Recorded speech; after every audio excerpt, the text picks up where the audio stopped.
بندوں پر لطف و کرم ہے کہ جب کبھی بندہ دنیا کی کوئی چیز حاصل کرنا چاہتا ہے جسے وہ اپنے لیے اچھا سمجھتا ہے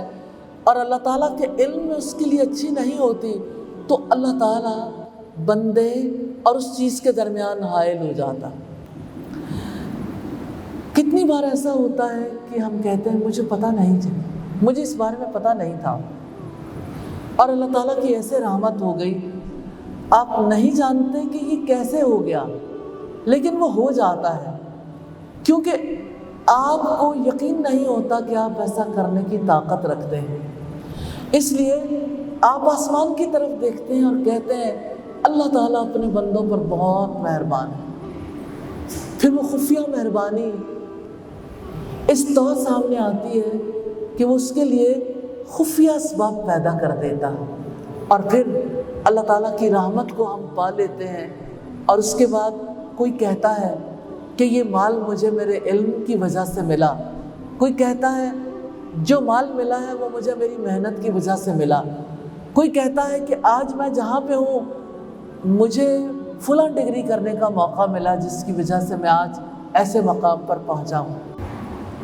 جب دیکھنے والی نگاہ تاریک ہو جاتی ہے، وہ اللہ تعالیٰ کی مہربانیوں کو پہچان نہیں پاتی، تو اس کی وجہ سے انسان حالات و واقعات کا بھی صحیح انالیسس نہیں کر پاتا، صحیح تجزیہ نہیں کر پاتا۔ اصل بات یقین کی ہے، یقین کر لیں اللہ تعالیٰ اپنے بندوں پر بہت مہربان ہے۔ مہربانی کی نرم ہوائیں کیسے دنیا میں چلتی رہتی ہیں، کہاں کہاں آپ اس کی مہربانی نہیں دیکھتے؟ اپنی آنکھوں میں دیکھیے، اس کی مہربانی ہے،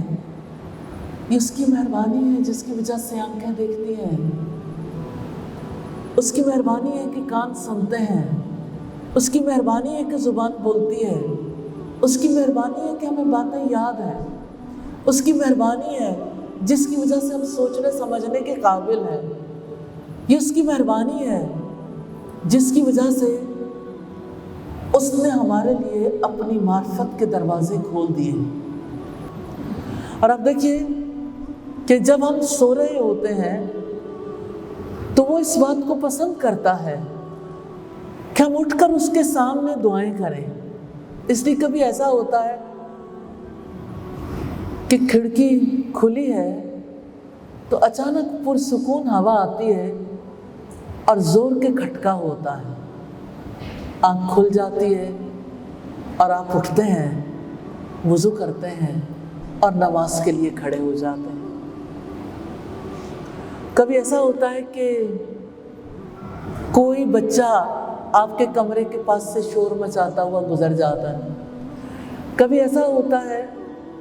کہ آپ کو تھوڑا سا پانی پینے کی ضرورت محسوس ہوتی، پیاس لگ جاتی، تو جب آپ اٹھ جاتے ہیں تو آپ وضو کر لیتے ہیں اور آپ اپنے رب کے آگے کھڑے ہو جاتے ہیں۔ کبھی ایسا ہوتا ہے کہ آپ الارم لگاتے ہیں اٹھنے کے لیے، لیکن الارم نہیں بجتا، لیکن آپ کی آنکھ عین اس وقت پر، اس موقع پر کھل جاتی ہے۔ اس کی خفیہ مہربانیوں کو تجربہ کرنا چاہتے ہیں، رات کو کہہ کے سوئیے کہ یا اللہ تو مہربان ہے، مجھے اس وقت پر اٹھا دینا۔ عین اس وقت پہ آپ محسوس کریں گے آپ بالکل فریش ہیں، اچھی نیند لے کے اٹھے ہیں، اور آپ اٹھتے ہیں اور آپ نماز ادا کر لیتے ہیں۔ یہ اس کی خفیہ مہربانیاں ہیں، وہ جگاتا ہے، وہ نماز ادا کرنے کے لیے توفیق دیتا ہے، اور وہی ہے جو سجدوں میں دعائیں کرنے کا موقع دیتا ہے، وہی ہے جو قرآن کو اچھے انداز میں تلاوت کرنے کی توفیق دیتا ہے۔ یا اللہ تو ہم سب کو بھی توفیق عطا فرما دے۔